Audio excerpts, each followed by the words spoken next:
Le growth hacking, c'est comment on va aller hacker la croissance d'une boîte. On va aller lancer des actions pour aller développer la marque, donc par exemple pour aller trouver de nouveaux clients. Et en fait, il y a vraiment des hacks qui sont très connus, notamment je peux en citer deux. Et là, c'est vrai qu'en fait, quand je me lance en freelance, c'est vraiment les débuts du freelance, tu sais, où en fait, tu te lances, mais tu te sous-prices complètement. Tu choisis pas forcément tes clients. Et en fait, tu sais, tu dis oui, je sais faire à des trucs que tu sais pas du tout faire et tu passes la nuit à apprendre.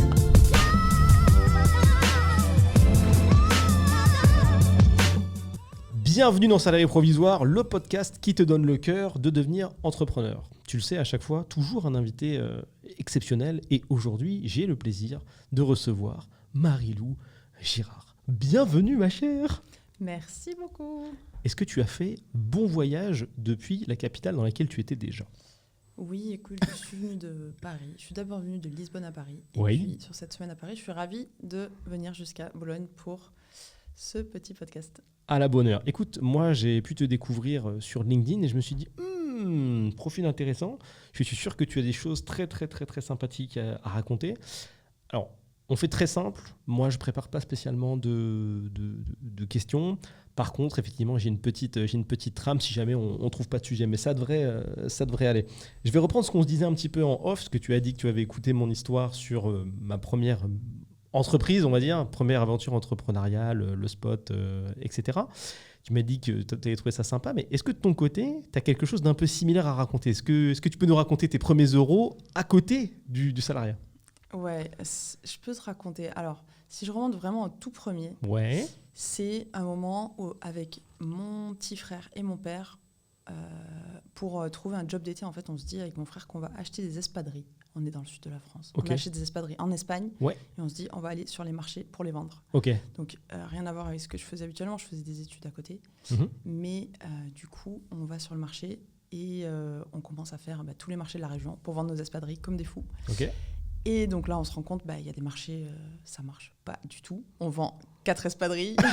4 paires, j'espère au moins. 4 paires d'espadrilles, voilà. Ouais. Sachant qu'on a commandé toutes les tailles, toutes les couleurs. Donc on se retrouve avec du 43 rose. On se dit, waouh, comment on va faire ça va la durer à galère. vendre 43 roses. Et puis on se retrouve sur certains marchés où là, ça part.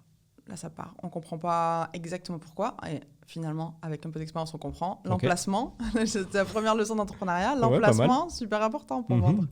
Voilà, donc je pense que c'était vraiment ça sur les marchés. Après, j'ai vendu de la vanille aussi sur les marchés, mais en fait, c'est un peu ce moment où j'ai découvert qu'on pouvait un peu créer de l'argent, créer de la valeur en achetant quelque chose, en le revendant.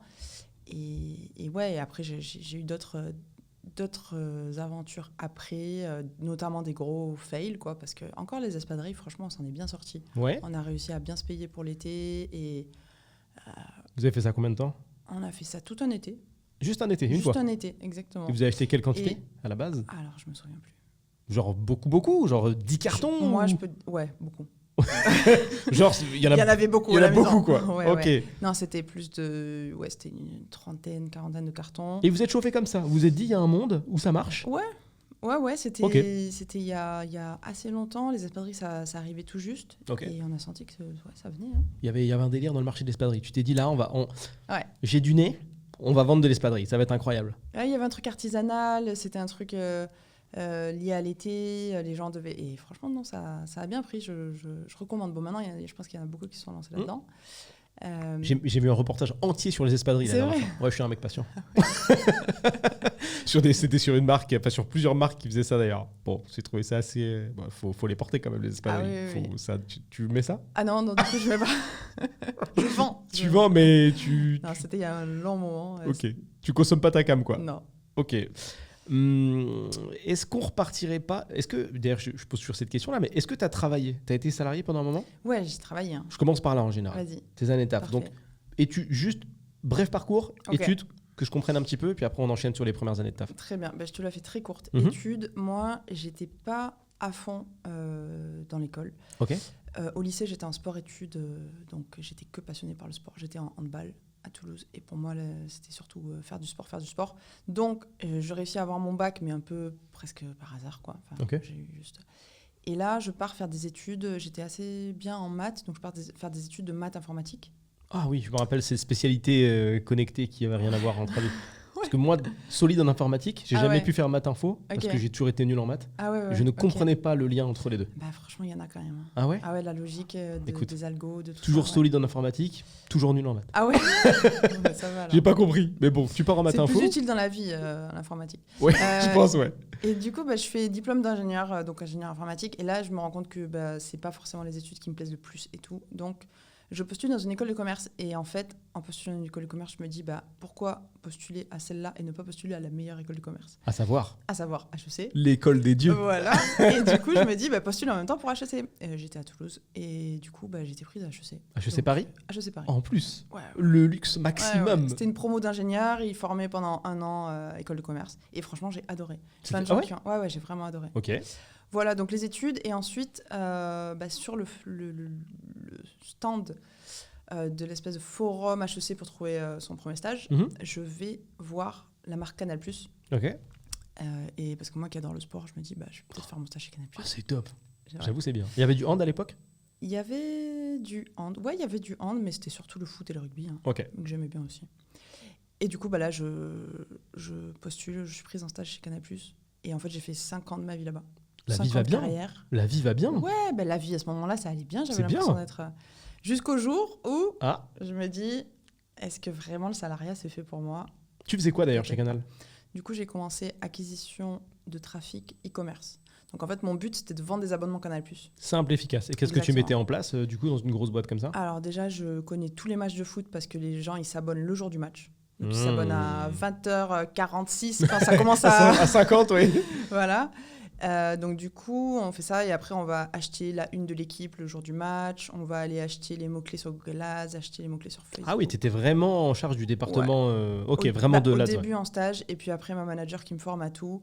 Et après, vraiment comment gérer les ads. On avait des millions à dépenser sur Google. C'est ce que j'allais te demander. À mon avis, les budgets, ça devait être ça. C'était plusieurs millions par an. Ouais. Question technique. Oui. Quand tu vas dans paramètres, facturation, il y a une petite carte bleue? Ou c'est par virement?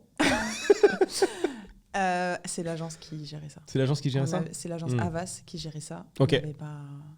À mon avis, le numéro de CB, quand il y a des gros montants comme ça se fait pas. Ah non, je pense pas. Non, il n'y a pas de CB. C'était pour la vanne. Ok. Donc, t'enchaînes, tu fais ces campagnes-là. Effectivement, je trouve que c'est intéressant de parler de... Enfin, c'est vrai qu'il y a un petit côté macro comme ça où tu vas focus les événements spécifiques. Putain, ça doit faire des campagnes super dynamiques. Tu es tout le temps en train de réfléchir, en fait. Franchement, tous les matins, tu ouvres l'équipe. Il faut que tu vois qui c'est qui a un carton jaune qui est suspendu au prochain match, qui c'est qui est blessé, pour pas le mettre en avant sur tes pubs. Donc, il faut vraiment être passionné de sport là-dessus, ou au moins bien suivre, quoi. En vrai, c'est stylé, parce que tu es obligé de t'intéresser réellement à ce que tu fais. C'est clair. Ça, c'est top. En plus, c'est créatif un peu. Ouais. Stylé. Tu t'es occupé des créas ou tu Non, c'était déléguais? BETC. On avait une agence média, une agence créa. Ah, et après, ça roulait. Nous, grosse boîte. Ouais. Classique. Ouais. C'est pas tous les clients qui fonctionnent comme ça, en découpant. Surtout dans la conjoncture actuelle, là, ça fonctionne pas du tout comme ça. Ok, donc tu fais 5 ans comme ça? Ouais, je fais 3 ans sur la France. Après, j'ai une opportunité pour partir sur l'international. Donc, je m'occupe de Canal+ Afrique, DomTom. Tu vas dans quel pays, là, à ce moment-là? J'ai été un peu en voyage. Je suis partie à La Réunion. Mais en fait, j'étais surtout à Boulogne. Surtout dans le siège. Ouais. Ok. Siège social de Canal à Boulogne. Ok. Pour m'occuper de Outre-mer, Afrique et développer les abonnements là-bas, du coup. Ok. Donc, super intéressant parce que tu vois la différence entre comment ça se passe, l'acquisition e-commerce en France et l'acquisition e-commerce en Afrique. Et donc, du coup, qu'est-ce qui a changé là? Du coup, si je dois faire un petit peu le résumé des différences, déjà, en France, Canal+, il t'abonne sur 12 mois ou 24 mois et tu ne peux pas résilier. Alors qu'en Afrique, il t'abonne pour 1 mois et à la fin du mois, il faut renvoyer tout le monde, se réabonner pour 1 mois. En fait... Il n'y a pas de reconduction tacite ou il n'y a pas de... Enfin, il n'y a pas d'abonnement Il faut envoyer tout le monde, se réabonner, notamment en boutique. À l'époque, c'était quand même un gros truc. Et puis surtout aussi la data. Beaucoup de personnes qui consomment sur le téléphone. Tu peux continuer. Beaucoup de personnes qui consomment sur le téléphone. Et donc, obligés d'avoir des applications mobiles qui sont bien pour ne pas consommer trop de data pour les personnes. Sinon, elles ne peuvent pas rester abonnées. Okay. Mais voilà, et puis un usage mobile hyper développé, beaucoup plus en avance par rapport à la France, qui est plus sur un usage, on va dire, ordinateur. Ouais. Donc voilà, mais super intéressant. Et ouais, j'ai adoré bosser pour Canal+ au global. Pendant 5 ans, ça a été un très bon démarrage pour... Ça avait l'air en tout cas très intéressant. Ouais. On est vite passé dessus, mais j'imagine que HEC, il y a eu quelques anecdotes également. Ouais, écoute, à HEC, en fait, là, je prends un peu une claque, tu sais, parce que moi, je viens de Toulouse. J'ai pas forcément, enfin, même pas du tout, mes parents ou ma famille qui a fait des grandes études, quoi. Ça a dû être un sacré choc. Hein. Ouais. Parce que HEC Paris, pour le coup, Paris spécifiquement, il y a quand même un sacré type de profil. Hein. C'est ça. Déjà, il y a un petit peu, tu sens un petit peu l'élite et l'ambition. C'est ce que j'allais dire. Tu vois, quand tu arrives avec les professeurs, tout ça. Et après, il y a aussi les personnes que tu rencontres. En fait, moi, je suis sortie un peu de mon milieu à Toulouse et j'ai commencé à vraiment rencontrer des gens qui avaient fait HEC de génération en génération. Ouais. Tu vois, t'as accès à d'autres familles quand même. Ouais, c'est ça. C'est un autre game.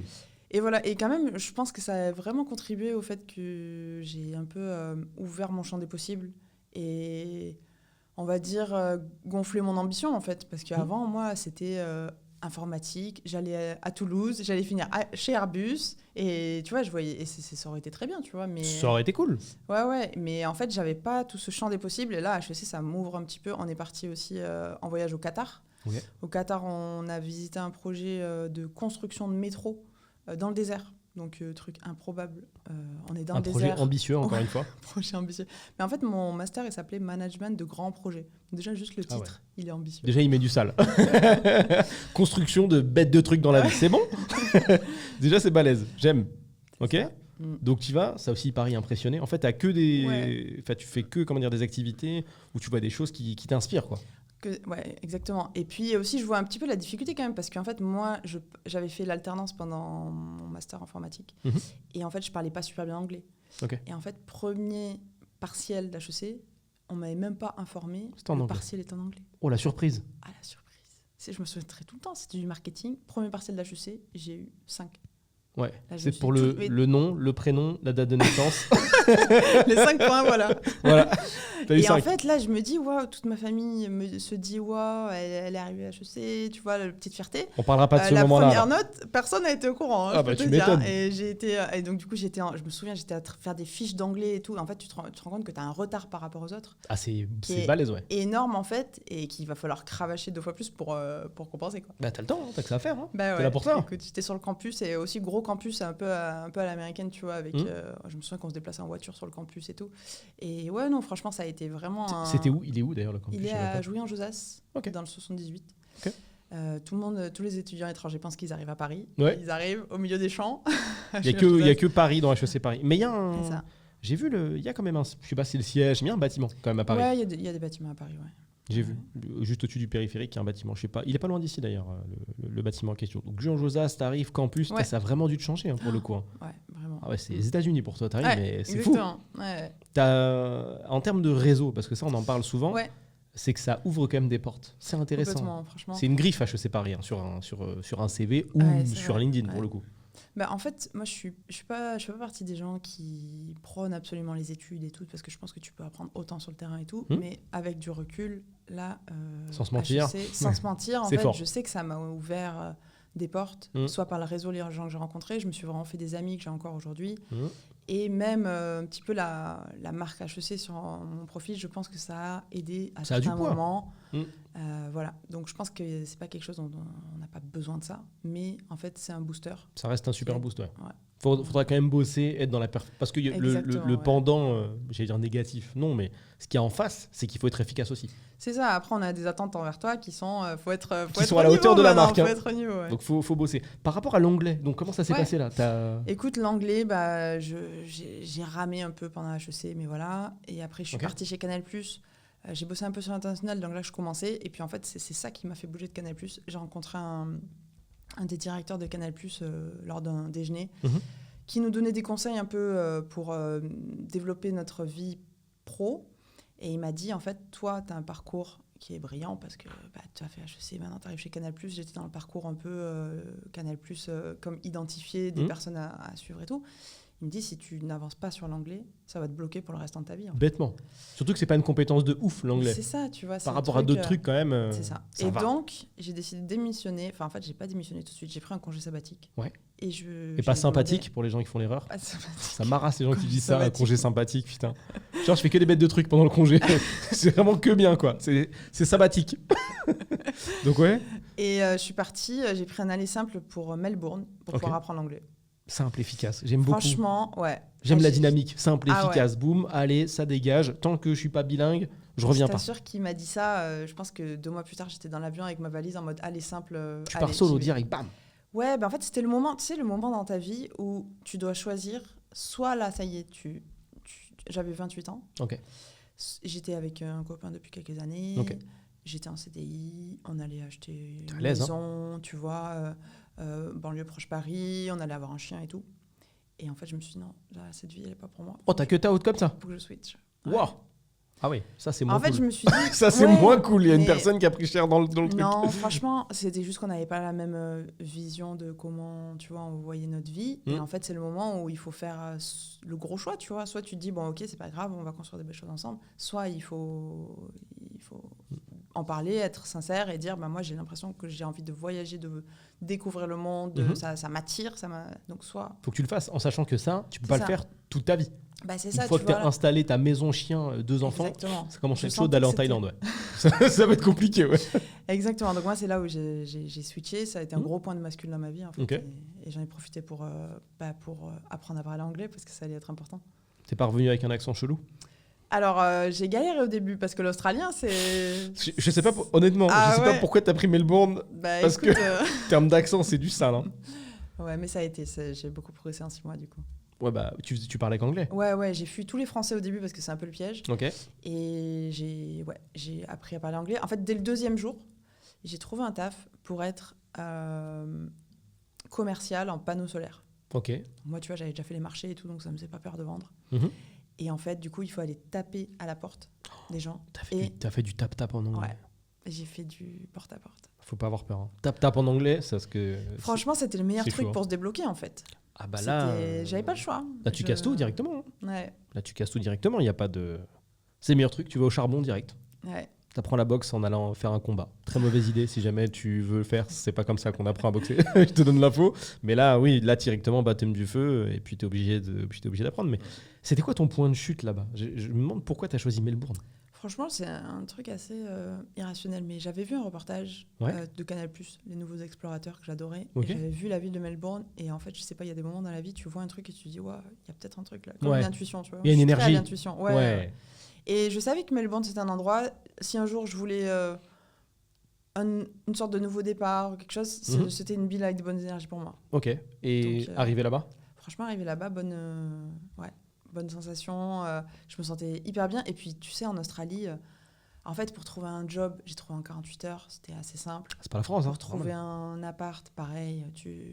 En fait, il suffit que tu aies le loyer d'avance, tu payes et tu as l'appart, quoi, tu vois. Genre, et donc, du coup... ce comme la vie devrait être, en vrai. Exactement. Te demander de gagner 15 fois le montant du loyer, c'est pas très cohérent. Clair. Mais du coup, j'ai vraiment découvert cette culture du... Tu vois, c'est un peu le Australian Dream, tu vois. Tous ceux qui partent en Australie te le disent, là, ouais, tout est possible, je peux devenir qui je veux. Et ouais, j'ai beaucoup aimé ce moment. Ouais. Le mindset, l'ambiance, ouais. l'écosystème, entre guillemets, était top. Ouais, je suis allée faire des meet-up et j'ai vu des gens pitcher sur scène et je me suis dit, waouh, ce serait incroyable. Genre, je me dis, les gens, ils arrivent à pitcher sur scène, leur boîte et tout. Et en fait, 3 mois plus tard, je suis retournée à ce meet-up et j'ai été pitcher sur scène. Alors que vraiment, je ne m'en sentais pas du tout capable la première fois. Mais tu vois, c'est ce truc aussi, quand tu es pas dans ta ville, en fait, quand tu n'es pas dans ton environnement, tu ne te mets pas la pression. Ouais. De toute façon, tu n'as rien à perdre. Tu connais personne, même si tu te ruines sur un meet-up. Et du coup, je trouve que ce premier voyage solo, ça a été quand même assez... moi, je recommande vraiment aux personnes qui veulent un petit peu mieux se découvrir eux-mêmes, de partir voyager solo et un peu dans un endroit peut-être qui les inspire, mais où ils connaissent pas grand monde, pour aller vraiment un peu, encore mieux se connaître. Aller dans le dur, tout simplement. Ouais. De manière globale, dans la vie, aller dans le dur, c'est efficace. Hein. Ouais, c'est clair. Moi, c'est vrai, tout ce qui est le courage et tout, je trouve que c'est une trop bonne valeur, tu vois. Sortir de sa zone de confort, mais pour beaucoup, c'est compliqué. Hein. Ouais, c'est vrai. Mais et ce qui est embêtant, c'est que ça fait des gens un peu fragiles sur les bords, tu vois. De jamais aller dans le dur, tu connais pas la difficulté. Et je trouve que c'est un autre sujet, c'est pas vraiment dans l'entrepreneuriat pour le coup, mais c'est ce qui risque d'arriver, je pense, avec cette nouvelle génération qui a accès à tout tout de suite. Et je trouve que c'est ce qui est de pire en tant qu'humain, de ne pas avoir le goût de l'effort. Ouais, c'est chaud, tu vois. Moi, je le vois quand j'utilise ChatGPT, je me dis, j'ai ma logique perso de quelqu'un qui a beaucoup bossé, qui n'a pas eu ces outils-là dès le début, et je la mélange à ça. Donc, je peux kiffer. Mais quand tu nais et qu'on est déjà à ChatGPT 15.8, tu sais que tu as toutes tes réponses en demandant, en fait, tu n'as plus besoin d'avoir un gros cerveau, en fait. Ouais, ça fait peur un peu, tu vois, d'avoir les deux en même temps. Tu sais, un niveau de distraction ultra haut avec des réseaux sociaux qui seront encore plus puissants dans quelques années. Plus ça, je me demande ce que ça va donner tu vois, comme génération. Ouais, en tout cas, moi, c'est vraiment le point sur lequel je remercie le plus, tu vois, mes parents sur l'éducation. Ouais. Parce qu'en fait, j'ai l'impression d'avoir à la fois une éducation hyper... Enfin, j'ai tout eu, j'étais vraiment dans un bon confort, on va dire. Mais ils ont réussi à me passer la culture de l'effort, du travail, la tellement valeur important. En fait, c'est important, mais surtout, ça apporte vraiment à ta vie, parce que si t'as pas ça, ta vie va être encore plus compliquée, en fait. Ah bah oui, parce que tu vas te noyer dans une goutte d'eau, en fait. Ouais. Tout est une difficulté. Tu le vois beaucoup quand si tu échanges avec des gens ou si tu regardes des podcasts ou des émissions sur les gens qui traînent ou qui travaillent pour des gens très riches et qui t'expliquent les difficultés de ces gens-là. Tu vois, j'en ai vu un il n'y a pas longtemps qui expliquait.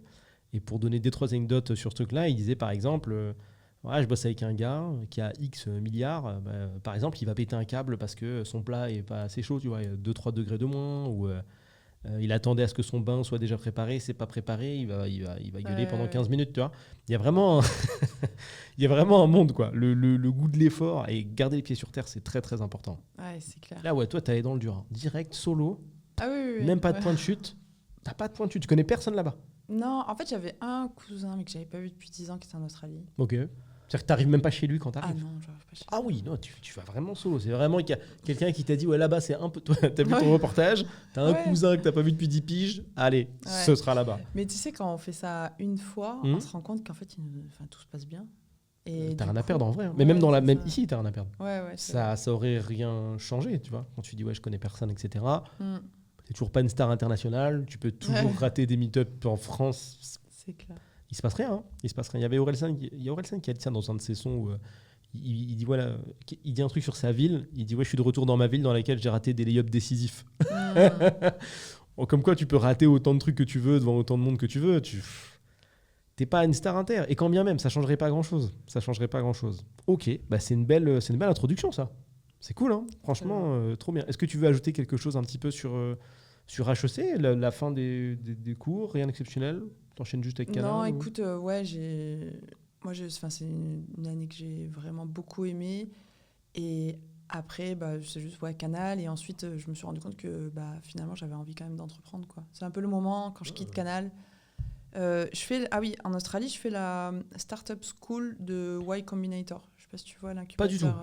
Franchement, c'est une bonne référence. Y Combinator, c'est l'un des plus gros incubateurs US. Donc dans la Silicon Valley. Et en fait, chaque année, ils prennent une vingtaine d'entrepreneurs dans le monde en mode incubé pour développer leur boîte. Et en fait, ils mettent à disposition en cours en ligne les cours qu'ils donnent à ces 20 ou je sais plus si c'est 20 ou 50. Ultra fort.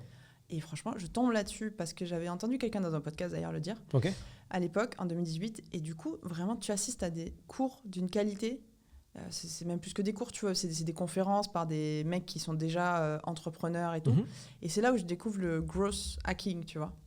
C'est bien, tu me fais une transition parfaite. Ouais, et en fait, moi, je venais du marketing. J'avais fait du marketing chez Canal+, je connaissais tout ça. Et en fait, je découvre ce monde du gros hacking. Et moi, tu sais, qui était un peu geek, informatique, en fait, ça clique, tu vois. Je me dis, là, il y a un truc. C'est un peu les deux univers, la tech et le marketing. Oui. Et ouais, donc franchement, très bonne ressource, Y Combinator Startup School. Si vous voulez entreprendre, c'est vraiment des choses quali là-dessus.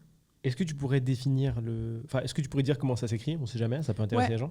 Alors, Y Combinator, c'est Y Combinator, donc c'est comme Combinator, ça va. Y-A-T-O-R, exactement. Et après, ça s'appelle Startup School. Il suffit de créer un compte. Y, juste le Y en fait. Ouais, exactement. Et sur la chaîne YouTube aussi, il y a beaucoup de ressources. Ok. Oui, Combinator, j'ai trouvé direct.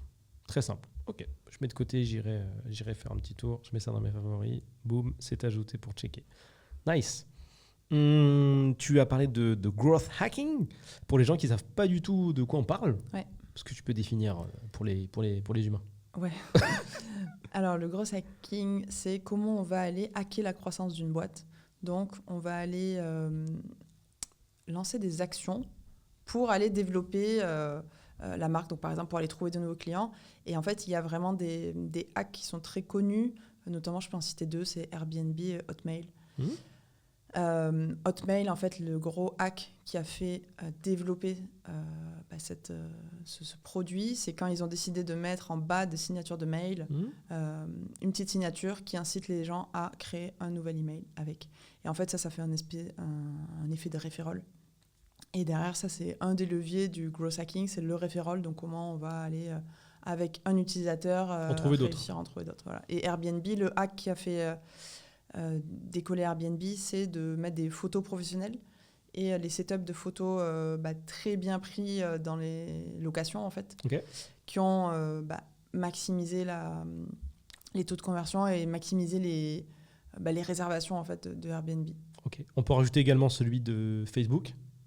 Ouais. Donc, quand tu t'inscris, tu donnais sans le savoir, parce qu'il y a du growth hack pas forcément très éthique, où il se permettait d'envoyer des messages à l'entièreté de tes contacts, plusieurs fois. Ça aussi, c'est bien sale, mais en termes de viralité, je trouve que c'est quand même une masterclass. Dès que tu as un gars qui rentre, ça te fait plus de 200 contacts, et ainsi de suite. Un vrai virus, le truc. C'est clair. Et donc, du coup, ça, c'est un bon exemple, parce qu'en fait, le gros hacking, tu as vraiment... white ou black, on va dire. Et tu as le côté où parfois ça peut être du très légal, RGPD, tout ça, et parfois c'est plus de la piraterie, donc un peu plus... voilà. Et donc, du coup, nous, c'est aussi en fonction de... Moi, c'est en fonction des gens avec qui je travaille et de ce qu'ils veulent développer. Je fais d'un côté ou de l'autre, quoi. Mais en tout cas, le gros hacking, vraie passion, en fait, c'est plus un mindset et c'est plus un état d'esprit où tu vas dire, OK, je vais faire la liste de tout ce que je pourrais tenter comme petite action qui va développer la croissance et je vais aller... surtout itérer très rapidement pour tenter plein de choses et puis mesurer de façon assez pragmatique avec de la data pour voir ce qui marche pas. En sachant, je pense qu'il faut également préciser qu'il y a des tendances et des timings. Typiquement, le truc, parce que les gens pourraient se demander pourquoi tout le monde ne fait pas la même chose que Facebook. Il y a des tendances et des timings. C'est comme d'habitude. C'est clair. Il y a un moment, tout n'est pas possible à n'importe quel moment de la vie. Donc ça, c'est mort. Il n'y a aucune boîte aujourd'hui qui peut aspirer tous tes contacts, leur envoyer des messages. Enfin, RGPD dans tous les sens, ça, c'est dead. Surtout si elle se fait cramer, c'est folie. Ok, pas mal. Est-ce que tu veux donner des... Bon, attends, on peut enchaîner sur un peu comment t'en es arrivé à créer ça, d'ailleurs. Donc là, tu découvres le growth. Ouais, donc là, je découvre le growth en Australie avec Y Combinator. Et là, je me dis, je vais me mettre sur Malte. Et je vais commencer à essayer de trouver des petits projets et me faire... être freelance, en fait. Qui est une plateforme de freelance, pour le coup, Malte. Plateforme de freelance. Et là, donc, je bosse avec une personne qui lance des box, LC Box. Donc, box mensuelle. Ouais, box mensuelle, avec soit des compléments, soit de la nourriture, soit des choses un petit peu pour le bien-être. Et donc, du coup, on essaie de trouver des hacks pour aller développer sa croissance. Et là, c'est vrai qu'en fait, quand je me lance en freelance, c'est vraiment les débuts du freelance, tu sais, où en fait, tu te lances, mais tu te sous-prices complètement. Tu choisis pas forcément tes clients. Donc là, cette cliente, elle était top, mais après, j'ai voulu en prendre d'autres. Et en fait, tu sais, tu dis oui, je sais faire à des trucs que tu sais pas du tout faire et tu passes la nuit à apprendre. Tu growth hack tu growth hack tes clients, quoi. Ouais. C'est ça. Et du coup, je me souviens de cette période de freelance comme d'un truc où à la fois je me dis waouh, c'est génial, on n'est plus obligé d'avoir un patron, d'être salarié et tout, on peut faire son truc, mais aussi d'un moment comme d'une galère aussi, tu vois, parce que en fait, tu sais pas si tu vas vraiment gagner de l'argent ou pas, tu as des impayés de tes clients, c'est assez dur en fait de se lancer sans avoir un projet précis. Je trouve que le début, c'est parfois un peu chaotique en freelance. Et après, du coup, j'accepte une offre d'une boîte qui me contacte qui s'appelle Miro, M-E-E-R-O. C'est dans la photo. C'est une grosse start-up qui fait la plus grosse levée de fonds française de l'époque. Ils ont levé 260 millions. Et ils me disent, on a vu que tu venais d'un grand groupe, Canal+, on a besoin de se structurer. On a vu que tu étais un peu sur le growth hacking. On aimerait que tu sois growth manager. Donc, moi, j'avais l'impression que c'était vraiment... J'étais hyper contente parce que, tu vois, je venais juste de... toucher du growth et c'était vraiment quelque chose qui était en demande. Et donc, du coup, je rentre à Paris et j'arrive dans cette boîte. 28 ans de moyenne d'âge, il y avait 70 nationalités. On était en plein cœur de Paris et c'était vraiment comme une école de commerce, tu vois. HEC 2. Le retour. Ouais, c'était vraiment une ambiance de travail assez intense, très ambitieuse, mais aussi très cool, très jeune, hyper dynamique. Voilà. Donc super moment aussi. Écoute, super moment. Après, tu sais, dans ces boîtes qui vont très vite, il y avait beaucoup de recrues. Ils sont passés de 0 à 800, 1000, à peu près 1000 personnes, tu vois, en quelques années, 3 ans. Donc, c'est vrai qu'après, c'était compliqué au niveau management et tout. C'était un peu le chaos, justement. Ouais. Et du coup, assez dur. Il y avait beaucoup de burn-out, de gens qui étaient un peu... Voilà, donc je décide, pendant le Covid, de me remettre à mon compte en freelance. Ok. Et là, je me rends compte que quand tu as une expérience quand même, une expérience en entreprise que tu peux réutiliser en freelance, le lancement en freelance, il est quand même beaucoup plus simple. Donc, ça permet de passer au-dessus de ce fameux paradoxe infini de bonjour, bienvenue à cet entretien d'embauche. Oui, j'aimerais travailler chez vous. D'accord. Quelle expérience avez-vous? Aucune, parce que je voulais travailler chez vous, c'est pour ça. Exactement. Oui, mais vous avez quelle expérience? Je veux commencer par vous. Revenez quand vous avez de l'expérience. Mais je peux pas parce qu'on me dit la même chose. D'accord, c'est non alors. Ouais. Non, mais exactement. Donc là, l'avantage, c'est que tu as de l'expérience. Ça y est, tu as des choses à mettre sur Malte. Donc c'est beaucoup moins chaotique. Ouais, exactement. Puisque les gens te demandent des preuves, des choses, des noms de boîtes. OK. Et là, du coup, je me relance en freelance. Et là, ça marche beaucoup mieux. Je signe des belles boîtes en freelance. J'ai bossé pour Alma dans le paiement. Les paiements en pure foi, là? Ouais. Et puis là, je recontacte une personne de Canal+. Alors moi, mon truc, c'est toujours d'envoyer des messages privés aux gens que je veux rencontrer.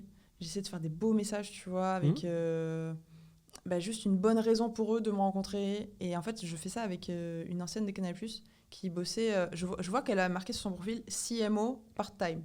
Et tu vois, c'était il y a 4-5 ans. Je me suis dit, mais c'est génial, tu peux être CMO, mais dans plusieurs boîtes. Définis CMO. Ouais, CMO. C'est Chief Marketing Officer. Donc, en fait, c'est le directeur marketing d'une boîte. OK. Et à ce moment-là, moi, j'avais pas envie d'être salarié, donc j'avais pas envie de retravailler que pour une boîte, mais en fait, j'avais envie de rester dans le marketing et ça m'aurait beaucoup plu d'avoir plusieurs projets comme ça. Donc, je recontacte Béatrice, qui était l'ancienne directrice marketing de Burger King, de Canal+.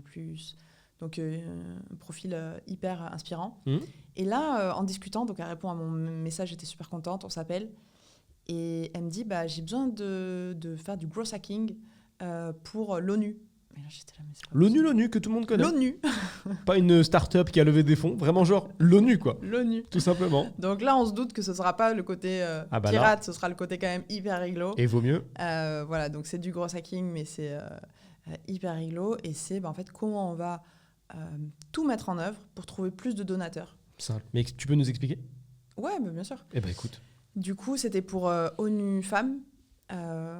Et du coup, en fait, ce qu'on a mis en place, c'était assez simple. C'était des campagnes de diffusion de tout ce qui est fait et qui est super pour pouvoir encourager les gens à plus donner.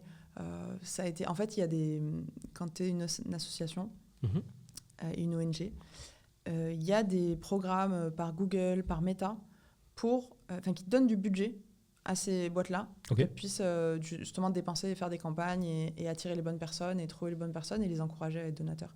Donc en fait, on est allé chercher le maximum de budget chez Google et chez Meta et diffuser de la bonne façon. Donc là, c'était plus des hacks, tu vois, sur les créas et sur comment bien mettre en avant. Donc par exemple, on a mis en avant des super livres de femmes hyper inspirantes qui avaient écrit des belles... des livres hyper intéressants, inspirants. Donc ça a poussé les personnes à les consommer et derrière à devenir donateurs, quoi. Ouais. Ok. C'est vraiment un travail... Moi, je trouve que c'est passionnant le growth parce que il y a de la créativité, il y a de la réflexion, il y a de la technique parce qu'il faut qu'il y ait de la mise en œuvre. Franchement, c'est passionnant. Bon, tu mets en place cette campagne-là, je vois que là, tu y restes quand même longtemps. Hein. Ouais, en fait... je suis en mission. Ouais, en fait, je suis en mission. Je suis là donc une demi-journée par semaine. Tu peux cumuler plusieurs missions. Ouais, exactement. Ok. Ouais. Au début, j'ai fait une mission un peu, tu vois, volontaire, bénévole, quoi. Ok. Et après, comme ils voulaient que je sois là plus souvent, plus fréquemment, que je mette en place plus de stratégies, du coup, j'ai été, tu vois, 1 jour par semaine, donc j'allais au siège et tout. Ok. Et à ce moment-là, je fais plusieurs trucs. Je deviens aussi un peu advisor avec Station F, tu vois. Et en fait, ce moment-là, ce qui m'a beaucoup aidé à trouver des missions, c'est de commencer à poster sur LinkedIn. C'est l'époque où je commence à poster. Toutes les semaines, je me dis qu'il faut poster trois bons posts. Okay. Pas trop sur ma vie, sur moi, mais plus sur l'expertise, tu vois. Des posts sur le marketing, des posts un peu développement perso, mais plutôt marketing.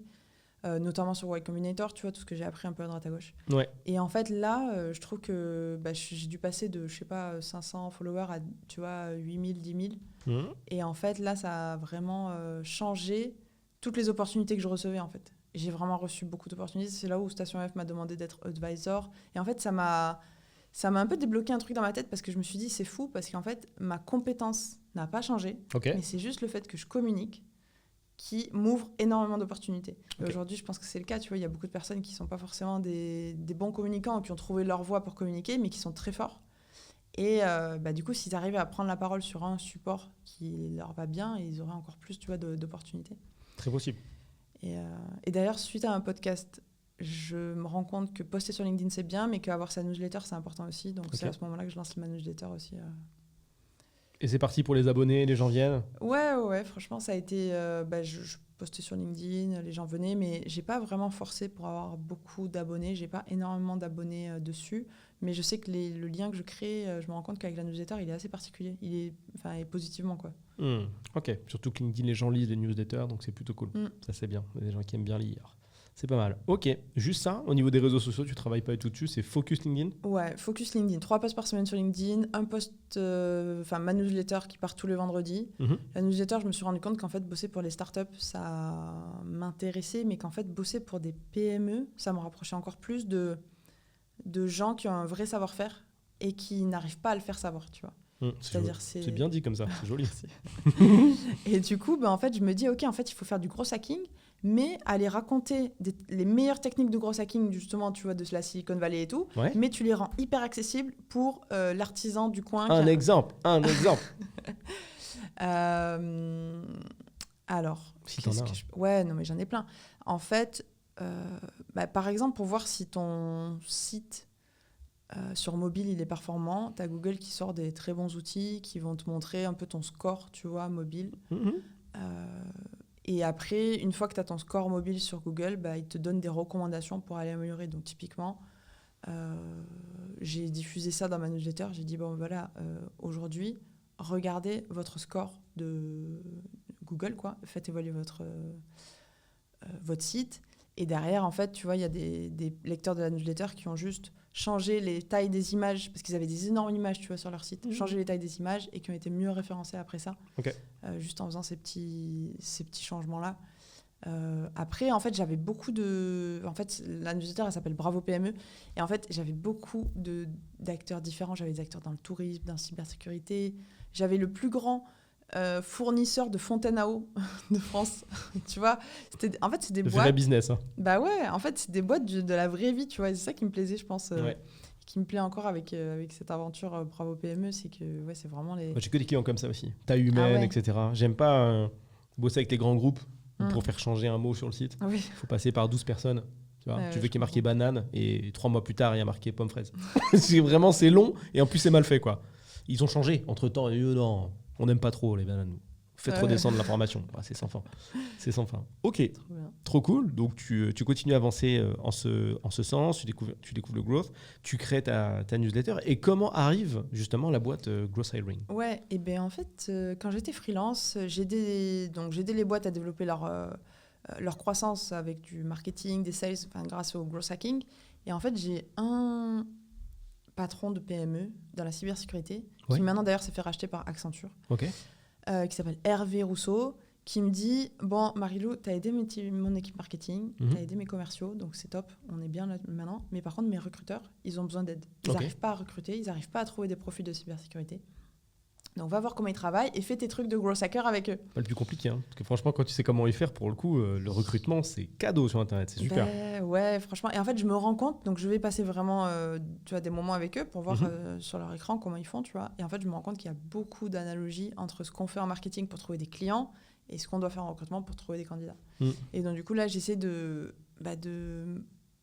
mapper un peu, tu vois, les concepts marketing. Par exemple, tu construis une communauté pour tes clients.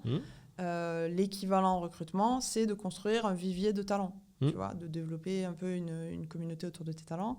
Après, quand tu fais un peu de la prospection, tu vois, téléphonique. L'équivalent en recrutement, c'est de la chasse, tu vois, direct avec des numéros. Ouais. Tout ce qui est enrichissement, si tu dois aller trouver des infos sur tes prospects, tu vas pouvoir l'appliquer. Et en fait, du coup, je trouve, tu vois, une dizaine de concepts marketing qu'on peut vraiment appliquer au monde du recrutement. Okay.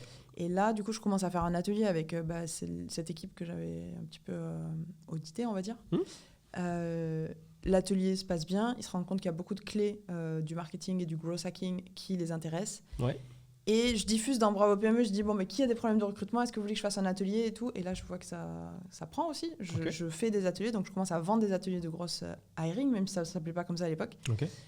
Et j'en parle à un ancien de chez Miro, qui était chez Station F et qui était en train de lancer sa boîte. Et là, il me dit, ouais, non, mais c'est trop bien, on va faire ça. Il avait une boîte dans le recrutement aussi. On met sur un petit forum de recruteurs, on leur dit, est-ce que vous voulez qu'on vous partage des astuces de growth? Et là, on a plein de pouces sur Slack, là. Tac, tac, tac, tac, les gens, ils mettaient ça. Du coup, on dit, vas-y, on va sur LinkedIn, on fait un live et on essaye de partager des techniques, on voit si ça prend ou pas. Et là, le premier live, entre-temps, on avait trouvé un troisième associé qui était hyper chaud aussi sur le projet, qui était un autre growth. Donc, on est 3 growth. Là, vous êtes 3 là pour l'instant? Ouais. Okay. On est 3 growth, on se lance là-dedans. Et le premier live qu'on fait sur LinkedIn, on a 800 participants. Et en fait, on partage les astuces et les gens ont super réaction, quoi. Ils nous disent, on en veut plus, on veut plus de trucs. Donc, on met tout le monde dans un Slack. Et en fait, c'est comme ça que, tu vois, la communauté, elle est née un peu sur la communauté Gross Hiring. Et en fait, nous, c'était un peu hommage au Gross Hacking, donc, tu vois, qui était né il y a 10 ans en mode marketing. On s'est dit, vas-y, on va lancer la même chose dans le recrutement, le Gross Hiring. Et on lance ça de France. Et voilà, donc, première communauté, on était 800 au début. Et là, maintenant, on est, tu vois, 5-6 000 recruteurs et dirigeants qui veulent utiliser toutes ces techniques pour recruter, quoi. Ok, stylé. Ouais. Très, très cool. Et comment vous transformez ça en produit? Et ouais, donc ça, c'était la question, parce qu'on avait encore nos missions freelance à côté. Il faut monétiser tout ça, les gars. 5000 personnes, qu'est-ce qu'on en fait? Au bout d'un an, en fait, à développer, donc on faisait des événements, on faisait de la communauté. On s'est dit, bon, là, il faut faire un business. Premier produit qu'on a lancé, c'est un bootcamp pour recruteurs indépendants, parce qu'en fait, il y a beaucoup de recruteurs qui sont en freelance maintenant. Ok, je savais pas. Ouais, ça se fait beaucoup. Et du coup, pour les aider à trouver des candidats et également à trouver des clients aussi, parce que c'était notre métier. Okay. Donc du coup, voilà, on fait ça. On trouve les 12 premiers, tu vois. On vend le bootcamp 2 000 €, donc on fait 24 000 € sur le mois. On se dit, franchement, cool, hein. Intéressant. Et ensuite, on se rend compte que vendre à des entreprises, ce sera encore plus lucratif que de vendre à des freelances, on va dire. Et là, on se dit, en fait, les cabinets de recrutement, il va falloir qu'ils se transforment. Ils ne peuvent pas ne pas adapter leur méthode à toutes ces nouvelles techniques. Donc, on va cibler les cabinets de recrutement. Et en fait, là, en 1 an et demi, on forme 100 cabinets de recrutement, tu vois. Okay. De Paris, à Paris et un peu partout en France. Et du coup, là, tu vois, notre boîte, elle est passée de 1 an à être juste une communauté, des événements, un truc un peu, très communautaire, quoi. Ouais. À l'année et demie suivant, en fait, on était toujours 3 et on a fait 1 million de chiffre d'affaires sur l'année et demie. Et là, on s'est dit, bon, ok, il y a vraiment un truc à faire avec cette boîte. Et on a fait all-in un petit peu, tu vois, sur cette activité et laisser de côté nos missions freelance pour se consacrer à ça. Intéressant. Là, tu as vraiment, dépeint le chemin entrepreneurial classique qu'il faut marteler. Je pense qu'il faut que les gens impriment. Vraiment, en général, tu fais quelque chose, ça t'amène, tu tires un fil, il y a un fil qui apparaît. Tu tires le fil et tu déroules, et tu déroules, et tu déroules. Je pense qu'il y a énormément de boîtes qui sont créées comme ça. On part d'une petite idée, puis on tire le fil, et puis on suit le cours des choses, en fait, et puis on fait des tests petit à petit. Donc, toi qui écoutes aujourd'hui ce podcast, vraiment, pas besoin d'inventer un truc révolutionnaire. Ça t'est pas arrivé pendant que tu étais dans l'avion, tu t'es dit, on va faire growth hiring, on va faire une communauté, puis après, on va vendre ça X. Juste, tu as fait petit à petit, et on est arrivé quelque part. Juste, tu as suivi le flow de ta vie, quoi. Ouais, franchement, c'est ça. Et moi, je trouve que ce concept, c'est un peu la sérendipité. Je sais pas si ça te parle. Non. En gros, j'ai entendu le mot, mais je n'ai pas la définition. Oui, mais si tu veux, je l'explique. Mais en fait, la sérendipité, c'est... un exemple, pour bien comprendre, c'est, tu vois, les chercheurs qui cherchent la solution pour, pour un vaccin, par exemple, et qui, en cherchant, vont se rendre compte qu'ils vont ils vont réussir à construire la formule pour un médicament, pour autre chose, en fait. Ouais. Mais c'est pour te dire qu'en fait, il faut aller explorer et laisser la place au hasard pour aller trouver les bonnes choses, finalement, mais que tu n'étais pas venu chercher initialement. Là, c'est que de l'explo, ça, ce que tu me racontes. Que de l'exploration, il n'y a que ça. Il n'y a que ça. Après, tu t'es allié à des personnes et c'est tant mieux. Hein. Franchement, magnifique. Hein. Magnifique. Donc du coup, cabinet de recrutement, c'est quasiment le seul focus là? Ouais, bah à ce moment-là, on se dit, on est une boîte où on forme les recruteurs indépendants, on forme les cabinets de recrutement. Ouais. Et en fait, là, donc ça c'était jusqu'à il y a 1 an. Ok. Et en fait, il y a 1 an, on se dit, bon, quand même, la formation, ce qui est embêtant, c'est qu'il n'y a pas de récurrent. Ouais. Et que, en fait, tu les formes, et plus vite tu les as formés, plus vite ils sont libres de faire toi-même, ouais. Voilà, de faire eux-mêmes. Et en fait, on se disait, ça va demander beaucoup d'efforts. Et comme on est quand même sur une niche, plus on va avancer, plus notre boîte va avoir des difficultés. Ouais. Donc, on repositionne un petit peu. Et là, on a repositionné pour aller aider vraiment les marques qui recrutent beaucoup, donc les grands groupes qui recrutent beaucoup. Et c'est là qu'avoir un réseau, c'est intéressant. Ouais, c'est là que quand tu ressors un petit peu le petit message alumni, le petit message sur LinkedIn pour aller contacter ce genre de profil, ça marche pas de ouf. Hein. C'est pas avec Wallaxy que tu vas les avoir. Non, c'est vrai que c'est là le réseau. Et moi, en fait, j'ai eu la chance d'assez bien développer mon réseau. Mais pareil, en allant envoyer des petits messages privés, pour l'histoire, j'ai envoyé un message. J'ai fini par avoir, suite à ce message, une mission à Dubaï, où je suis partie vivre à Dubaï plusieurs mois, tu vois. Okay. Juste pour montrer l'exemple de comment tout peut, tu tires un petit fil, comme tu dis, et en fait, derrière, tu te retrouves à vivre des choses que tu aurais imaginées. Faut tenter. Quoi. Moi, je répète souvent, l'audace, faut tenter les choses. J'ai donné beaucoup d'exemples, tu vois. Je crois que je suis à 300 épisodes de podcast environ, et j'ai donné beaucoup d'exemples et d'anecdotes comme ça, où tu pars, tu fais un move, et...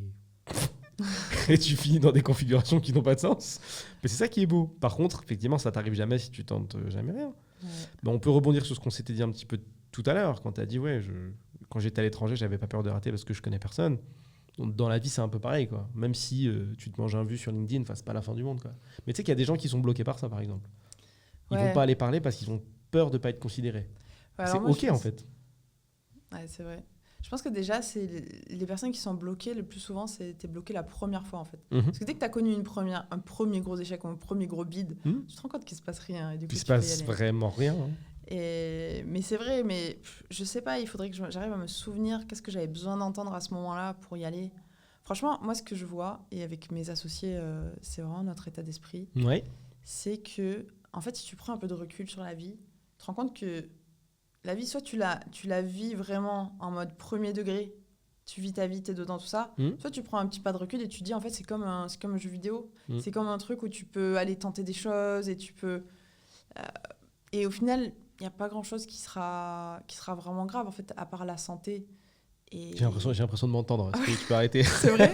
Moi, j'ai sorti cette phrase hier. C'est vrai. Quelqu'un qui me dit, ouais, t'es tout le temps content. Et j'ai dit exactement ça. Je dis, mais il n'y a rien de grave, en fait. Pourquoi j'ai dit, à part la santé?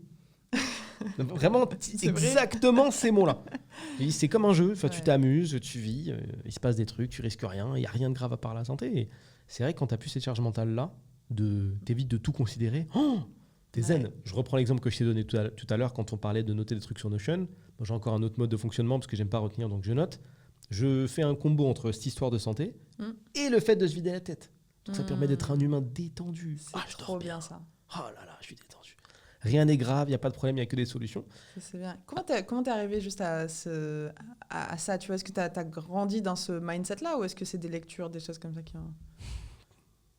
Désolée, j'adore ce podcast. Dur, hein. Non, je te jure. Mais c'est vachement dur de savoir ça. Hein. Parce que moi, j'ai une idée, tu vois, de livre, mais j'aimerais bien savoir. Tu sais d'où ça vient, toi? Moi, je pense que je sais un petit peu d'où ça vient, ouais. Comment? En fait, je pense que ce qui m'a montré que rien n'était grave, c'est le fait de monter des boîtes et que ça marche pas tout le temps. Tu vois, déjà ça, je pense ça. Le fait de me rendre compte en taffant dans X boîtes que ce qu'on m'avait dépeint, ça aussi je donne souvent l'exemple, l'image qu'on m'avait dépeint des adultes n'était pas si vraie que ça. Tu vois, on m'a toujours dit qu'une fois que tu étais adulte, tu étais quelqu'un de respectable. Et quand j'ai vu qu'il y avait des adultes de mauvaise qualité, j'ai dit « Ah, ça existe !» Mais non. Donc ça aussi, tu vois, je me suis mis... Je pense que c'est ça qui m'a fait un peu casser ce qu'on avait construit autour de moi. Je me suis dit, ah putain, la vie, elle est comme ça, en fait. Donc, en fait, ça, là, c'est pas grave. Ah, bien. Et je pense qu'il y a aussi pas mal d'éducation de ma mère. Moi, j'ai beaucoup vécu avec ma mère, qui, pareil, a toujours été très...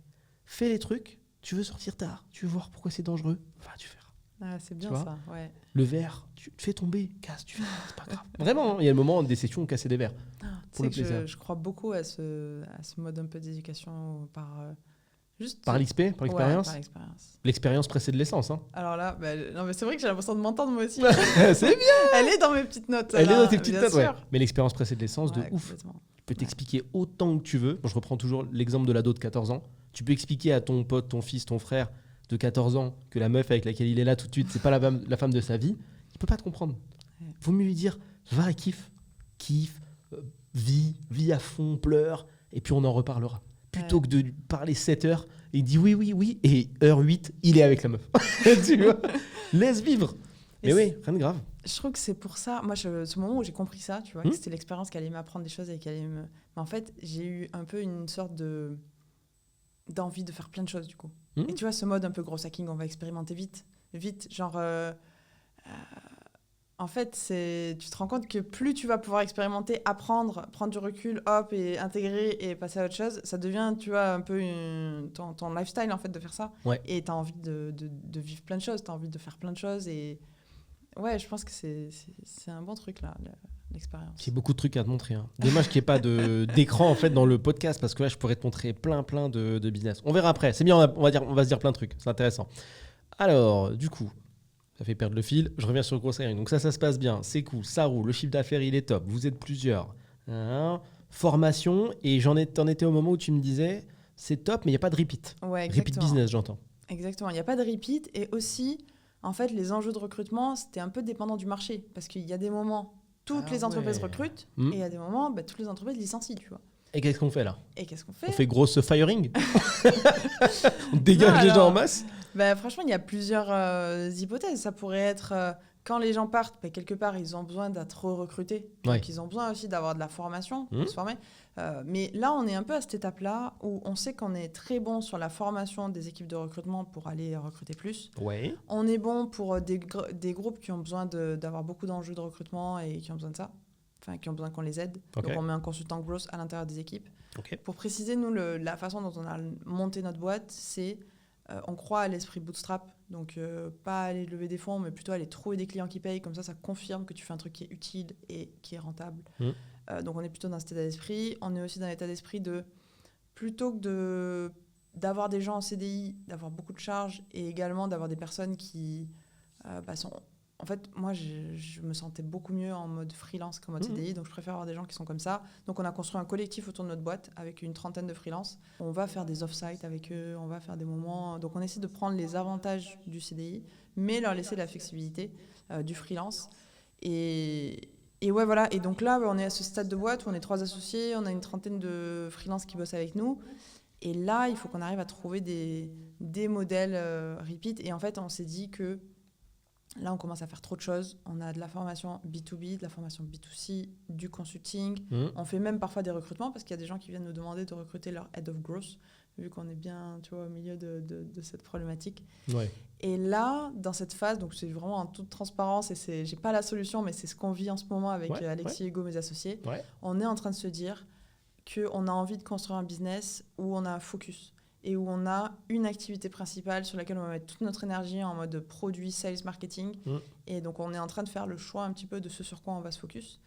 Et derrière, dès qu'on a trouvé le focus, donc là, c'est vraiment les discussions, on s'est donné jusqu'à fin juin pour trouver le focus. Et derrière, on va aller construire des systèmes pour pouvoir avoir cet effet intérêt composé, où en fait tu n'as pas besoin de réinventer ta façon de vendre chaque mois, mais tu vas construire un système, par exemple marketing autour de ton produit, construire un système sales autour du produit et aller juste optimiser les systèmes ensuite, quoi. Ouais. Donc c'est un peu la phase de boîte dans laquelle on est, on a réussi à avoir une bonne traction, on a une validation du product market fit sur le marché, de plusieurs product market fit. Plusieurs en plus, ouais. Mais rien... En fait, il faut qu'on choisisse le bon, parce qu'il y a des avantages et des inconvénients à chacun, soit de la récurrence, soit c'est plus facile à signer, c'est des cycles de vente plus courts. Ouais. Et là, il faut qu'on passe en mode, on travaille par quarter, le prochain quarter, c'est on systémise notre boîte. Ouais. Donc on va monter des systèmes pour tout. Voilà. Intéressant. Il faudrait que vous fassiez attention Je ne t'ai pas du tout donné d'emphase ou de détails sur ça. Moi, j'ai l'habitude d'accompagner des boîtes et souvent qui sont à ce stade-là. Et il y a un truc auquel il faut faire gaffe, c'est ce que j'appelle les product market fit emboîtés. C'est-à-dire que parfois, toutes vos itérations et tout ce que vous avez mis en place amène un espèce une nouvelle typologie de clients, typiquement les gens qui demandent du recrutement de aide là. Mais en vrai de vrai, ça se trouve, il n'y a pas de produit market fit. C'est juste que votre réseau et votre position actuelle permet ça. Mais il y a un monde où vous enlevez tout, faites que ça, il n'y a pas de clients. C'est vrai. Il faut faire gaffe à ça. Hein. Bah, je pense c'est super traître ça. Parce que parfois, tu as l'impression, et ça, je donne un exemple simple pour que tout le monde puisse capter. Il y a un moment, j'ai monté j'étais associé sur une boîte avec un ami qui qui aidait les coachs sportifs à devenir entrepreneurs, si tu préfères, à créer un vrai écosystème. Et il y en a pas mal qui se retrouvaient dans des produits de market fit imbriqués. Cas typique, un Renoir de 1m90, 100 kg, qui a toujours travaillé en tant que salarié dans une salle de sport dédiée aux meufs. Okay. Il sort de là et il dit, pour moi, j'ai un super fit avec les meufs, donc je sais que les personnes que j'inspire, c'est les meufs. C'est faux. C'est un produit market fit totalement emboîté et emboîté à la boîte dans laquelle tu étais. Okay. Tu étais dans une boîte dans une salle de sport avec des meufs, donc forcément, tu as parlé à un maximum de meufs et tu crois et elles te disent que ce que tu fais, c'est quali. Mais être juste bon dans ce que tu fais, c'est genre la base, surtout quand tu fais du coaching sportif. Donc, il faut faire gaffe à ça. C'est un peu des espèces de signaux faux. Tu vois, les faux signaux, il ne faut pas suivre ça. Quoi. Bah, trop intéressant. Et c'est vraiment des choses qu'on doit creuser parce que là, c'est avant de choisir le bon focus. Et tu peux te faire avoir surtout si tu regardes la trésor. Parce que ce qui est méchant dans le product market fit emboîté, surtout quand tu fais des boîtes qui commencent à chiffrer un peu, c'est qu'en plus, quand on commence à te demander quelque chose qui est empilé sur quelque chose, c'est là que ça paye le mieux souvent. Tu vois, tu dis, bah tiens, le gars, il m'a demandé de lui trouver un gars, je vais le trouver en 3 secondes et j'ai pris 15K. Ouais. Mais dans la vraie vie, il se passe ce business-là. Et du coup, tu veux pas, quand on réfléchit 2-3 minutes à comment trouver ce qui est le plus ton product market fit pour ton activité? Genre, c'est quoi les indicateurs que tu dois suivre, tu vois, pour pas te faire piéger là-dedans? Il faut les poser déjà. Il faut faire des tableaux pour regarder les plus, les moins, et comment vous trouvez vos clients dans chacun, tu vois? Ouais, comment tu trouves les clients, ça, c'est important. C'est capital. Ça aussi, il y a beaucoup de gens qui se perdent et qui se rendent pas compte que sur certaines verticales, c'est que le réseau qui amène des clients. Ou sinon, pire, j'ai rencontré un gars, là, il a fait une levée de fonds il y a un an et demi, un truc comme ça. Et il me dit que ça fonctionne bien, on creuse un petit peu. Tu connais les gens. Quand tu leur demandes si ça va, ils disent ouais, ça va. Ouais. Soit ils disent ça marche pas du tout, c'est la faillite, on va arrêter, soit ça va. Il n'y a jamais d'entre-deux de ça vivote. Et du coup, j'ai creusé un petit peu avec lui pour comprendre un petit peu son machin. Parce que quand il m'expliquait son business, je ne vais pas dire ce qu'il faisait, on s'en fout, hein, c'est pas un secret, mais c'est juste pour éviter qu'il reconnaisse le truc.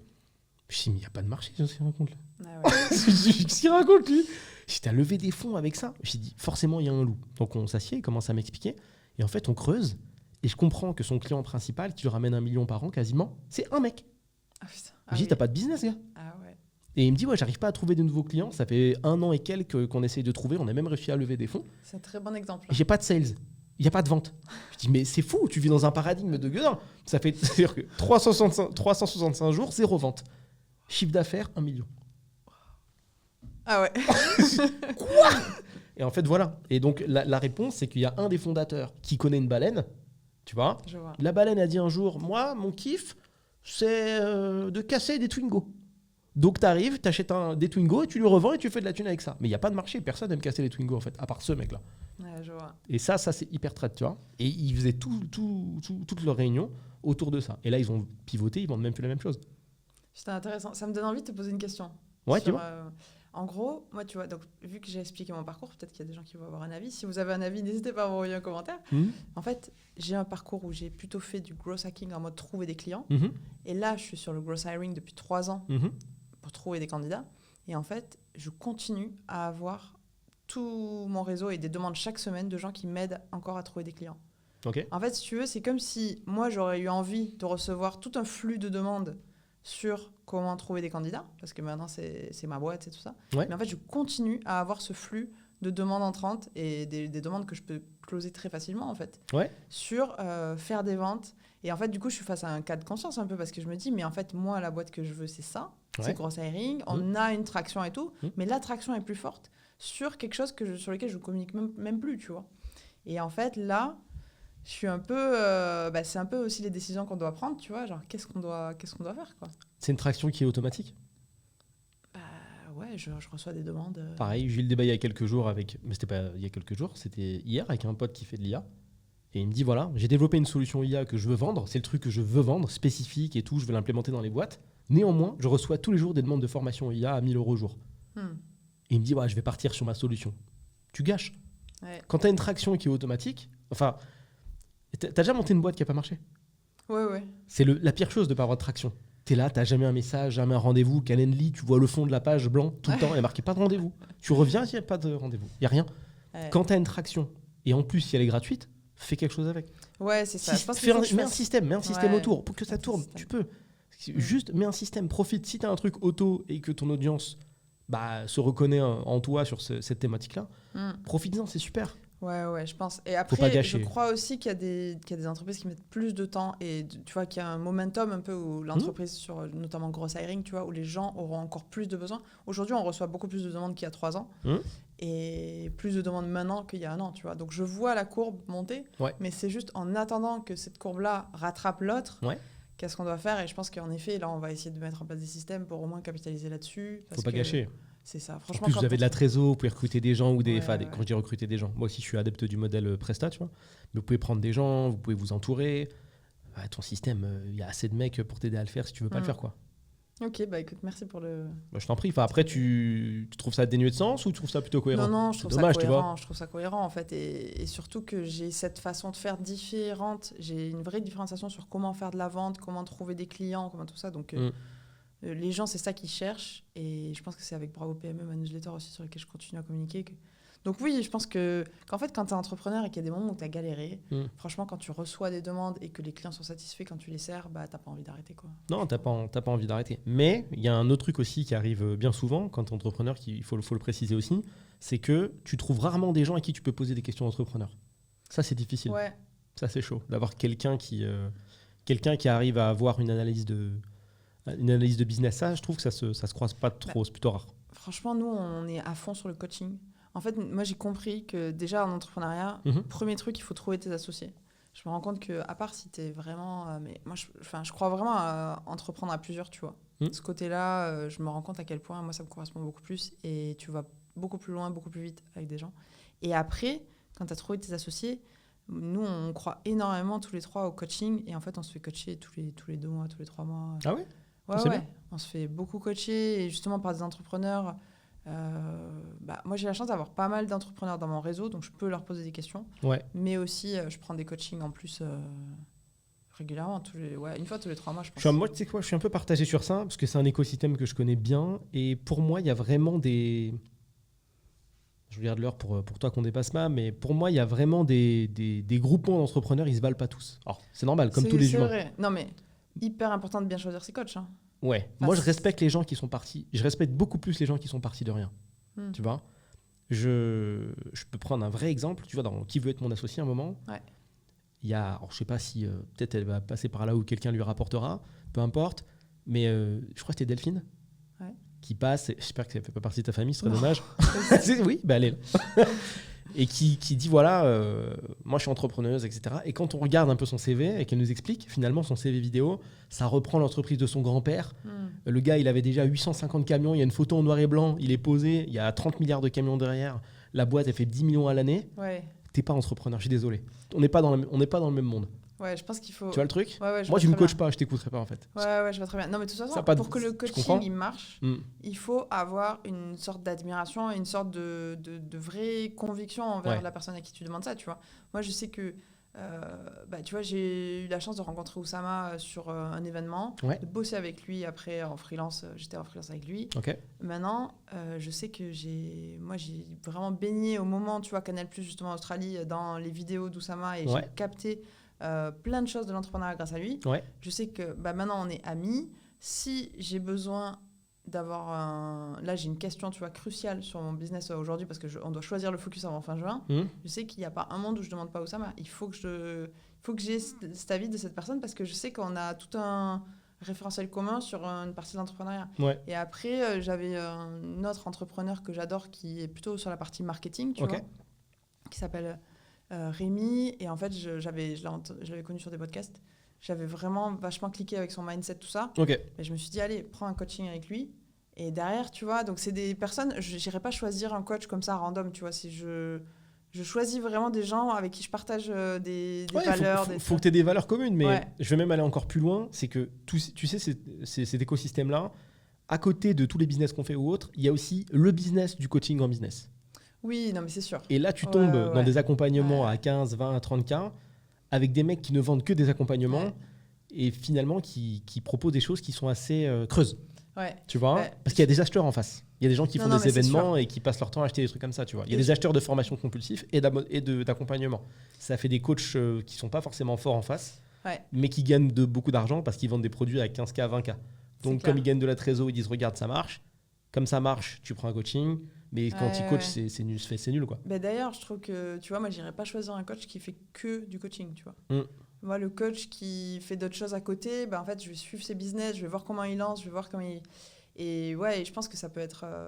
Mais en tout cas, nous, on l'a vu, c'est game changer d'avoir un coach sur les sales. Moi, j'ai eu un coach aussi un peu prise de parole où, tu vois, avant, c'était impossible. Je voulais pas passer un podcast. Je voulais rien faire. Carrément. Je vais pas parler de ma vie, je vais rien raconter. Et après, tu vois, ce coach m'a débloqué sur des trucs et je me suis dit, ok, en fait, il faut le faire parce que c'est pas... Et là, dernièrement, tu vois, j'ai rejoint une communauté. Donc, c'est pas du coaching, mais c'est une communauté d'entrepreneurs. Ça s'appelle Art of Monday. Et je suis partie en Croatie avec 15 entrepreneurs. C'était une founder residency. Donc, j'étais la seule française et que des entrepreneurs US, UK, australiens. Et là, j'ai pris une grosse claque. Ça doit être sur il y a un mois. Incroyable. Donc, pour rentrer dans cette communauté, ils sont assez sélectifs, mais tu vois, il faut avoir passé un certain chiffre de CA, tu vois, et avoir un business en ligne, forcément. Et tu as un esprit un peu commun, tu vois, culture un peu digitale, un peu nomade, un peu tout ça. Et en fait, là, j'ai passé vraiment 10 jours enfermée dans une maison. En plus, on était vraiment un peu déconnectés, tu vois, de nos amis et tout, sur une île en Croatie, avec ces 15 fondateurs. Et en fait, vraiment, toutes mes barrières mentales, elles ont fait pop, pop, pop, pop. Genre... Je sais pas, tu vois, il y en a, tu te rends compte qu'ils bossent aux US et donc ils facturent aux US, ils sont avec leur activité juste de freelance, tu vois. J'ai un exemple, tu vois, d'un entrepreneur qui nous raconte que l'an dernier, juste en freelance, lui, il a fait 800 000 € à l'année. C'est pas le même monde. Hein.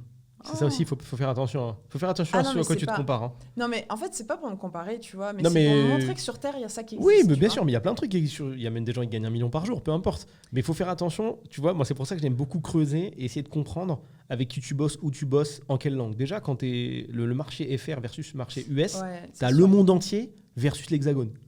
C'est déjà pas pareil. Ça te fait quand même te poser... Moi, ça m'a fait me poser des questions parce que je me dis, en fait, les formations, il suffit qu'on traduise. Aujourd'hui, avec l'IA, tu peux traduire tes vidéos de formation très facilement. Pourquoi, en fait, c'est quoi qui nous retient à rester que sur le marché français, tu vois ? Rien. Ouais. Rien sauf le product market fit. Peut-être que par-delà les frontières, il n'y a pas le besoin. Parce que ça aussi, il ne faut pas se faire avoir. Je trouve que ça... Après, c'est quand même un autre niveau d'entrepreneuriat. Quand tu réfléchis à aller t'implanter sur un autre pays, pire erreur de croire que si ça marche à gauche, ça marche à droite. Ah oui, non. Ça, c'est le piège. Il faut lancer des petits tests. Ah ouais, mais c'est le piège de l'absolu. Il faut voir si ça mord, en fait. Ah non, mais ça marche pas. Ouais, c'est clair. J'ai reçu Mélanie la dernière fois, qui est allemande pour le coup. Et c'est de ça qu'on a parlé dès le début. Elle m'a dit, en fait, il y a un écart de ouf entre la culture French et la culture allemande. C'est pas du tout pareil. Et si tu vends à la française en mode émotion et tout à des Allemands, c'est mort. Nous, on veut du document. Je veux que tu m'expliques. On fait du growth, ok, combien ? Ça rapporte combien ? Quel périmètre ? Combien de temps ? Tout, je veux le détail. Fais-moi une courbe. Mais ça, c'est super intéressant de capter un peu le profil de vente aussi, tu vois. Parce que ça, c'est vraiment un truc... C'était notre précédent coach sales qui nous avait montré. Il faut très vite voir, en fait, dans ton call de vente, est-ce qu'il veut des chiffres ? Est-ce qu'il veut de l'émotion ? Est-ce qu'il veut... la preuve d'autorité, tu vois, donc sortir le logo HEC. Franchement, tu peux faire une presse avec à peu près tout à la fois, puis tu utilises les slides en fonction. Hein. J'avais, je sais pas si j'aurai le temps de te montrer, justement pour les slides. Moi, j'ai créé un petit. Je t'ai pas dit, moi, je fais beaucoup de no-code. Beaucoup de no-code. Ah, trop bien. Vibe coding, ça te parle ? Vibe coding ? Bref, on pourrait faire un podcast de plusieurs heures. Il y a Bolt là. On pourrait faire un podcast de plusieurs heures juste sur ce sujet-là. Mais là, t'es pas prête. Hein. À la fin de l'émission, quand je vais te montrer ce que j'ai lancé et tout, tu vas te jeter par terre. Donc, du coup, ce que je voulais te dire par rapport à ça, j'ai créé un petit système un petit système sympa pour les slides. Quand je fais un R1 important, parce que j'essaie de prendre les R1 qui sont importants et qui sont un peu solides, pour le coup, l'interview est guidée par un tally, tu vois, par un formulaire classique. Je rentre tes infos. Et une fois que j'ai rentré tes infos, ça a créé les slides pour le R2 sur mesure, en fonction de ton profil, en fonction de ce que j'ai rentré. Trop bien. Et j'ai fait ça pour gommer je finis mon call avec Marie-Lou. Putain, je dois faire 45 minutes pour faire ces putains de slides. La flemme. Là, c'est généré automatiquement, c'est sur mesure. Et j'aurais pu faire ça aussi, c'est-à-dire mettre un petit truc en rapport avec l'émotion, qu'est-ce qu'on fait. Oui, c'est vrai, le type de profil, ça se fait, quoi. C'est quand même full, nos codes. Trop bien. Ouais, tu fais avec quoi pour refaire la présentation, avec Gamma ou Avec Make. avec Make? Non, directement Make et sur du Google Slide. Slide. T'as même pas besoin d'aller jusqu'à Gamma. Hein. Okay. C'est parce qu'on on fait un truc aussi. Après R1, on met le transcript du R1 dans un custom GPT et on génère sur Gamma la propale. Ok. Ça va. C'est une alternative. Hein. Enfin, je pense que les deux sont bien. Ça fait des propales standardisés ou c'est à chaque fois un peu différent? Ça va? En fait, dans le prompt, on a indiqué ce qu'on voulait mettre dans la propale. Et après, il va chercher les infos dans le transcript pour le mettre. Non, franchement, ça fonctionne. Ça fonctionne bien. Ouais. Ok. Bon, moi, c'était Muscle Automation. Ok. Tally. Ah oui, ça mine tâche avec le prochain rendez-vous aussi dans ma to-do. Après, ça prend un template de slide, ça remplit une partie du slide. Ça va chercher le logo du mec sur Internet. Ah. Et ça le met aussi. Allez, ça c'est le petit côté fancy. C'est pour la vanne, ça. C'est pour la vanne. Écoute, cher Marie-Lou, tu sais qu'on a fait le tour des questions que j'avais à te poser et des thèmes. Et j'adore poser cette question. D'après toi, depuis combien de temps on est en train de podcastiser? Parce que je vois que tu n'as pas de montre, tu vois aucun timer nulle part. Écoute, moi je dirais un peu moins d'1 heure. Un peu moins d'1 heure. Écoute, c'est une belle analyse. Ça fait 1h10 déjà. Ok. Ça passe. Ouais, ça passe. Ça va. Ça veut dire que tu as potentiellement passé un bon moment. Donc c'est sympa. C'est le cas. Écoute, ça me fait plaisir. Pareil, franchement, très très sympathique. Je regarde quand même, ça c'est bon. J'ai eu la réponse. T'as rien dit concernant tes fails. Est-ce que tu peux me donner quand même, pour terminer, un moment où t'as fail? Allez, on va terminer. On finit avec un loupage, un petit loupé. Un gros fail, ouais. Vas-y. En fait, alors c'est pas un gros fail parce que je veux pas effrayer les gens en fait. Juste c'est un fail, mais ça m'a. Non, t'inquiète. Non. En fait, moi j'ai toujours donc comme j'ai dit au lycée j'étais en sport-études. Ouais. Du coup j'étais à l'internat et du coup. J'avais besoin d'un masque de nuit pour dormir. Parce qu'à l'internat, tu vois, il y a du bruit, il y a de la lumière, tout ça. Et en fait, j'ai toujours dormi avec un masque de nuit. Okay. Et un jour, dans un voyage quand j'avais 18-19 ans, je perds ce masque de nuit. Et en fait, je me rends compte que du coup, ça dérègle complètement mes nuits. Okay. J'ai besoin de retrouver ce masque. Incidence, hein? Ouais. Ah oui, vraiment. impressionnant. J'ai besoin de retrouver ce masque. Je cherche, j'essaie d'en racheter 1, 2, 3. Aucun qui me fait le même effet, en fait. Je n'arrivais pas à trouver un masque aussi bien que celui que j'avais depuis X années. C'était l'élu des masques. Exactement. Quoi. Et là, je me dis, ok, bon, en fait, je vais aller acheter du tissu et je vais faire mon masque. Et on va voir, tu vois. J'achète de la soie, je fais mon masque. Et là, je me dis, bon, j'ai besoin que ce soit un atelier qui le fasse. Donc, je commande à un atelier un masque sur mesure, tu vois, et je leur dis, je fais le dessin, tu vois, et je fais le masque. Et là, en fait, je fais une fois un aller-retour, 2 allers-retours de prototype, et je me rends compte que j'arrive à retrouver le masque comme j'aimais, tu vois. Okay. Et je me dis, mais si moi, j'adore ce masque, en fait, peut-être que d'autres vont l'aimer. Donc, j'en commande 10, j'en donne à tous mes potes. Je dis, qu'est-ce que vous pensez de ce masque? Mes potes, ils sont là, vas-y, c'est trop bien, continue. Enfin, on veut... Lance ta marque de masque. Et là, je me dis, ok, bon, donc je pars, je fais le site internet, je trouve une marque, j'appelle ça Lumuni. Peut-être qu'il est encore en ligne, je sais plus. Non, je crois que j'ai pu payer l'hébergeur. Ouais. Et du coup, je fais mes masques et donc j'en ai commandé un, il était bien. J'en commande 10, ils étaient bien. Et là, je me dis, vas-y, j'en commande 300. Je fais un petit plan où j'essaie de les vendre, tu vois, à 30 €. Ça peut me faire, tu vois, un petit premier chiffre d'affaires avec ça. Et j'ai le site e-commerce et tout. Et donc là, je commande mes 300 masques. Je reçois les cartons. Donc, c'était plus les espadrilles, c'était les masques. Ouais. Ça prend moins de place, par contre. Je reçois les cartons, j'ouvre. Et là, je me rends compte que ça va pas du tout. Ils sont pas symétriques. L'atelier, en fait, ils ont fait ça trop vite, ils ont trop mal fait et ils ont pas respecté les cotes. Les cotes. Ok. Et là, je me retrouve avec 300 masques. 2 €. Que des masques 2 €. 300. Donc j'achète 300 épées. Non, et comme ça, c'est pas un costume. Je me suis retrouvée avec 300 masques sur les bras. J'ai tout mis chez mes grands-parents parce que ça m'encombrait et tout. Et donc, du coup, en fait... moi, je pensais, tu vois, pouvoir être rentable avec cette activité, pouvoir lancer. J'avais déjà le site de prêt, j'avais déjà tout de prêt. J'avais fait un business plan, j'avais des trucs. Ouais. En fait, je n'ai pas le produit, tu vois, le truc sans lequel, en fait, rien ne marche. Quoi. Et donc, qu'est-ce qui s'est passé après ? Qu'est-ce qui s'est passé ? C'était juste avant que je parte en Australie, c'était un petit peu quand je connais plus. En fait, il s'est passé que les 300 masques, je les ai donnés à 300 personnes depuis... Là, ça fait 5 ans qu'à chaque fois que je croise des gens et que je les aime bien et que j'ai... C'est devenu un goodies. Exactement, c'est le goodies Marilou, tu vois. Ça n'a pas de sens. Et, c'est marrant. Et du coup, non, je me suis dit, tu pars en Australie et tu verras plus tard si tu relances cette marque. Donc, il y a peut-être un jour où je vais relancer une marque de masque. Parce que, et t'as compris ce qui avait déconné ? Est-ce que t'as compris pourquoi, même si t'avais eu des bons masques, elles seraient potentiellement pas vendues ? Franchement, déjà, les 2-3 leçons, c'est que déjà, si t'as... Enfin, j'étais allée beaucoup trop loin dans la partie site web, marketing, plan, business, plan, tout ça. Alors que j'avais même pas la base du produit, tu vois. Donc, c'est bien fake it until you make it. Mais en fait, au moins, soyez sûr d'avoir un bon fournisseur et un bon produit, quoi. Oui, et puis là, tu aurais pu fake un petit peu plus loin, par contre. Ouais. Parce que tu avais déjà un modèle de bien. Et en vrai, de vrai, là, moi, je pense que ton projet, il a plus de chances de pas marcher que de marcher. Parce que en soi, tu n'as aucun vrai retour marché. Tu as, j'ai dire, fait l'erreur. C'est pas perso, mais c'est pas grave. de filer ça à tes potes qui t'ont love bombé. Mais c'est comme la love money. Ouais, c'est clair. Si tu avais lancé une marque de tasse, ils t'auraient dit que c'était aussi génial. Donc ça vaut pas grand chose parce que c'est même pas ta cible, si ça se trouve. Ils ont même pas la problématique et ça se trouve, ils ont même pas utilisé plus d'une fois. La quantité de la commande aussi, c'était pas la peine d'en prendre autant. C'est clair. Et puis les waitlists, ça existe en fait. Complètement. Tu utilises donc le bon sens, comment le faire dans le bon sens, à mon sens. Désolé pour la répétition.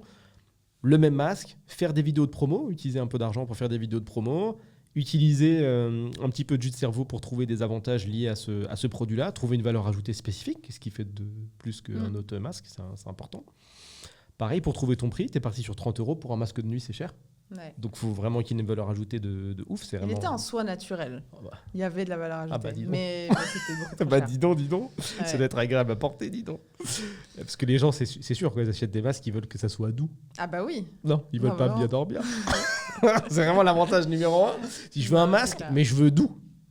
Non, mais attends, tu rigoles, la soie naturelle, il y a des propriétés pour les yeux, même anti-rides, tu vois, anti-marque, Voilà, là, c'est les bons avantages. Voilà, là, tu vois, il y a quand même une petite clientèle qui se dessine. Là, on parle plus de la même chose déjà. Donc, il y a ça. Donc, vidéo, puis après, liste d'attente et prévente. Hein. Et puis, avec tes préventes, tu finances. Tu finances une 50aine si tu arrives à vendre autant. Et puis, si tu n'arrives pas à vendre, ça dégage. Ouais.